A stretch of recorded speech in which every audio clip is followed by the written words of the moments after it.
Telangana party 10 ఏళ్ల పాటు ఉన్నప్పుడు ఆ ఉద్యమంలో పాల్గొన్న వాళ్ళకి న్యాయం జరగలేదు అనేది బాగా దాన్ని బాగా హైలైట్ చేసింది కాంగ్రెస్ పార్టీ.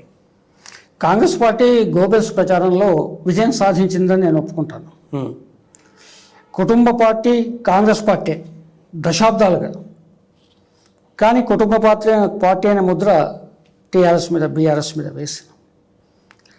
తర్వాత ఇందాక మీరు ప్రస్తావించింది ఏమిటది ఇప్పుడు ప్రస్తావించింది ఇప్పుడు అంటే తెలంగాణలో ఉద్యమకారులు రైట్. ఉద్యమకారులు కాని వాళ్ళు ఎవరని కేసీఆర్ గారి క్యాబినెట్లో మీరు తీసుకోండి.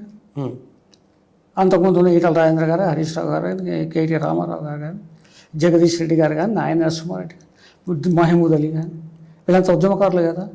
మీరు కార్పొరేషన్ చైర్మన్లు తీసుకోండి, ఎంతమంది ఉద్యమకారులు ఉన్నారు. విద్యార్థి ఉద్యమ నాయకులు ఎంపీలు అయ్యారు, ఎమ్మెల్యేలు అయ్యారు, కార్పొరేషన్ చైర్మన్లు అయ్యారు.